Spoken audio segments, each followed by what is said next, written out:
संजय काका पाटील आणि उपस्थित सर्व नेते मंडळी, कार्यकर्ते मंडळी आणि आपण शेतकरी बंधूंनो, आता बऱ्याच लोकांनी शेतकऱ्याची व्यथा काय आहे, शेतकऱ्याचं नुकसान काय आहे हे सगळं आपल्याला सांगितले. त्याचं मी परत वर्णन करायची काय आवश्यकता नाही. जी तुमची अवस्था आहे तीच आमच्या जत तालुक्याची अवस्था आहे. पण जत तालुक्याचा दुर्दैव असं आहे, तिथं असं एकाला नेता मिळाला नाही की आपण नेतृत्व करूया आणि शेतकऱ्याच्या व्यथा मांडूया, असं कोणी तिथं पुढे झालेलं नाही. आणि मी इथं का आलो माहिती आहे की नाही तुम्हाला, आम्ही असे अनेक आतापर्यंत हे काढले, मोर्चे काढले, सगळं केलेलं आहे. 40 वर्षात हेच काम केलं आम्ही. 40 वर्षातल्या कामाची पावती मात्र तुम्ही लोक आम्हाला देत आहे, आमची पण खंत आहे. आम्ही अनेक वेळा आज गेली 40 वर्ष राजकारण केले. कुठल्याही भ्रष्टाचाराचा आळ आमच्यावर येऊ शकत नाही. कधी आम्ही जातीयवाद केला नाही. सगळं शेतकऱ्याची भावना ओळखून सुद्धा आज आमच्या इथं तुमच्यातले बाहेरचे पार्सल येतात, आमदार म्हणून निवडून जातात. काय केलं त्यांनी तालुक्यात आमच्या? एकाही ठिकाणी शेतकऱ्याच्या बद्दल कुठं बैठक घेतली, कुठं मोर्चा काढला, असा अजूनपर्यंत झालेला नाही. महाराष्ट्रामध्ये बातमी काय, सगळ्यात तरुण आमदार आपल्याकडचे आहेत. आणि आम्ही तरुण, आम्ही आता झालं म्हातारी समजून घ्या, पण जे तरुण आमदार आहेत त्यांनी शेतकऱ्याविषयी काय केलं हे तुम्ही अभ्यास करायची गरज आहे.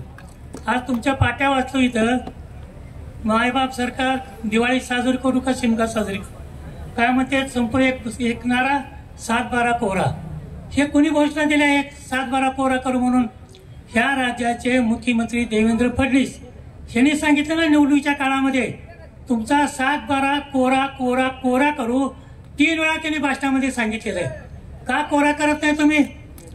7-12 कोरा करत नाही, आमचं कर्जमाफी करत नाही.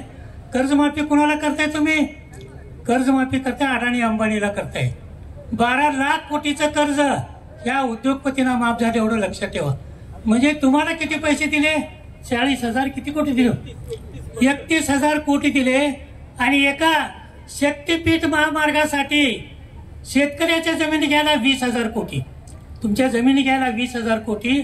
आणि शक्तीपीठ महामार्ग, ज्या मार्गाची आपल्याला गरज नाही त्याच्यासाठी 80,000 कोटी. कशासाठी पैसे पाहिजे त्याला? या 80,000 कोटीचा खर्च काय तिथं लागत नाही. जरा पाणी खर्च होत नाही तिथं.